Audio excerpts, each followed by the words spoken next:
Ethics and human interference. आज हम पढ़ेंगे इसेंस, डिटर्मिनेंट्स एंड कंसिक्वेंस।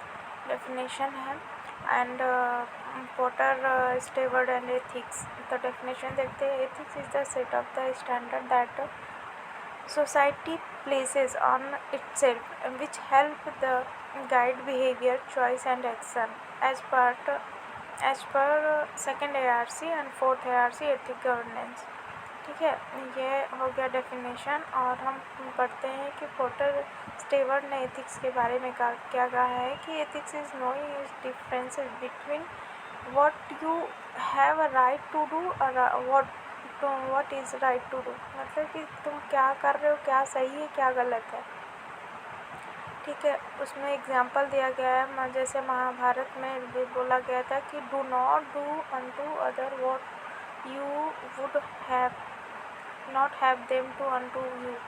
फिर हम पढ़ते हैं कि वैल्यू का मीनिंग, फिर रेलिवेंस। जैसे इंटीग्रिटी, उसकी मीनिंग क्या होती है? Doing the right thing, doing the right thing even when no one is watching. इसका रेलिवेंस है जैसे कि avoiding briefs and favouritism.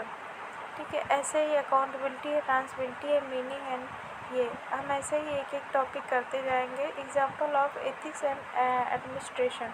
Ethics in administration का एग्जाम्पल जैसे है रेशन और डिस्ट्रीब्यूशन और ethical value, disaster relief, transfer पोस्टिज्म, ethics value and whistle blowing. जो ना समझ में आया प्लीज़ कमेंट करिएगा। ई गवर्नेंस इनिशिएटिव एंड 5 हो गया। फिर उसके बाद हम पढ़ेंगे कि कोटेशन जो भी है अच्छे से याद कर लीजिएगा। The test of the good governance is how to threat in weakens in society. Governance and ethics. Governance क्या कहता है कि गवर्नेंस के हिसाब से एथिक्स क्या है? It ensure that governance is only one effective but also just transparent and accountable। फिर core ethical value in governance. Value है सिग्निफिकेंस है, जैसे ट्रांसपेरेंसी क्या सिग्निफिकेंट है? Build trust, prevent corruption, corruption से बचाओ और ट्रस्ट बिल्ड करो। ठीक है, अकाउंटेबिलिटी के ensure responsibility for outcome. Rule of law क्या कहता है? Prevent arbitrariness and promotes fairness. फिर हम आते हैं example of ethics in governance, जैसे RTI act, transparency in governance.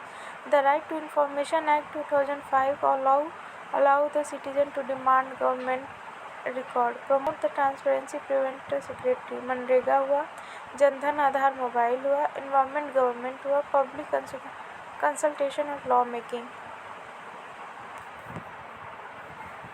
फिर आया कि अनएथिकल प्रैक्टिस क्या है, उसका इम्पैक्ट क्या है, जैसे कि करप्शन हुआ, इरोड ट्रस्ट हुआ, ट्रस्ट पे इम्पैक्ट पड़ेगा, और रेड टैपिज्म मतलब रिड्यूस इफिशियंसी। कोटेशन जितने भी हैं उन सबको आप एक बार देख लीजिएगा क्या क्या कहे हैं। फिर कंक्लूजन करते हैं कि विथ ग्रेट